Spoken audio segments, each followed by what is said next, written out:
Oke, kali ini kita akan membahas satu permainan Grandmaster Smirnov ya, lawan Linker ya. Karena menurut saya ada pelajaran yang dapat kita petik gitu. Oke, Smirnov yang putih ya, dan Linker yang hitam. Oke, Smirnov jalanin E4 ya, dibalas dengan E6 oleh Linker. Lalu Smirnov jalanin D4 dan dijawab dengan D5 ya, masih book move ya. Lalu ya ini mengeluarkan kuda ya, ini masih book move ya. Kuda ini ke sini ya, maksimum activity ya. Lalu dimakan dan makan lagi.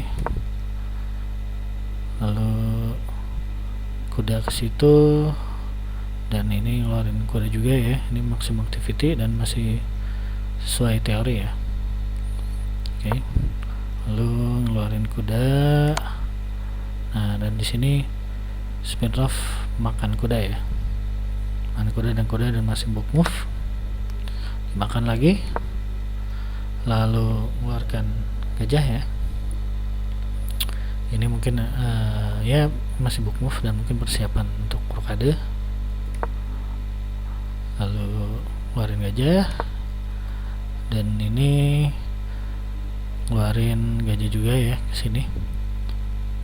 Ini bisa juga persiapan rokade, jadi bisa rokade ke kanan atau ke kiri ya.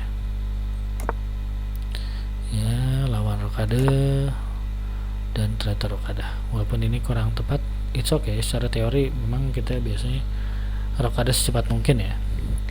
Oke. Lalu lawan mengeluarkan B6 ya.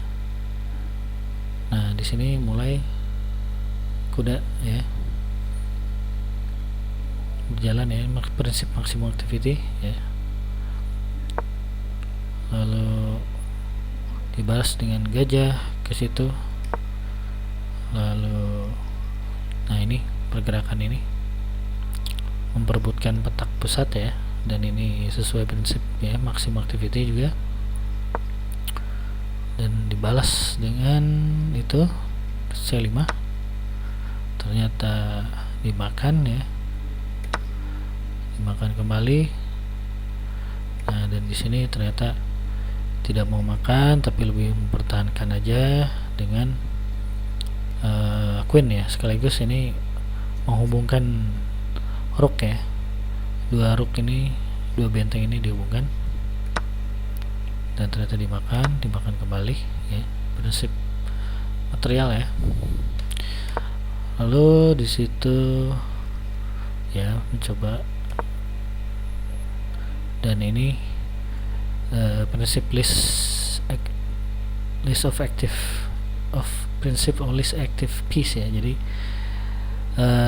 rook yang belum pernah bergerak ya, kita gerakan ya, kita aktifkan ya ke sini ya, karena ini udah terbuka ya, tidak dijaga oleh bedak gitu kan. Dan ternyata jawab oleh sama. Lalu maju kembali, dan ternyata Smirnov memilih untuk makan lagi. Lalu ini pindah ke sini ya. Oke. Lalu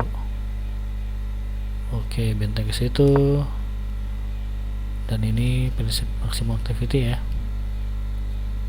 Ini mungkin ini maksudnya biar jika dimakan nanti kita bisa ngambil ini gitu ya. Oke. Yes. Tadi dijawab dengan benteng ke situ. Oke, lalu sini ya, mungkin menghalangi ini ya, menghalangi si gajah supaya nggak bisa bunuh diri sini kali ya. Oke, lanjut. Hal yang sama, dimakan, ini dimakan ya. Oke, dimakan. Nah, ini mengancam kuda. Ternyata kuda sacrifice ya. Kuda sacrifice dan ternyata dimakan oleh raja. Dan ini si kuncung pun sacrifice ya, biar kita ini bisa makan ini. Oke, dimakan oleh bidak dan kita bisa dapatkan si benteng. Lalu kuncung ke situ dan benteng maju ke sini ya. Dan di sini ternyata Lingkar menyerah ya. Kenapa Lingkar menyerah? Karena nih, karena dia takut diancam ini kan. Dia pindah misalnya ke sini. Nah, kalau kita pindah ke sini, kita bisa makan ya, dan dia makan lagi dan kita makan lagi.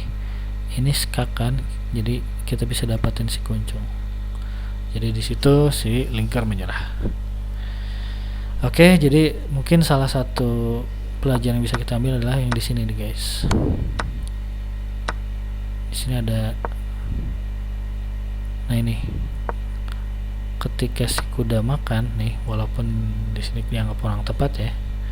Nah, ini ada taktikalnya ya. Ketika dia makan dan ini bunuh diri, dan ini sacrifice ya, kita bisa dapat si benteng. Ya. Oke, begitu, semoga ada manfaatnya. Terima kasih.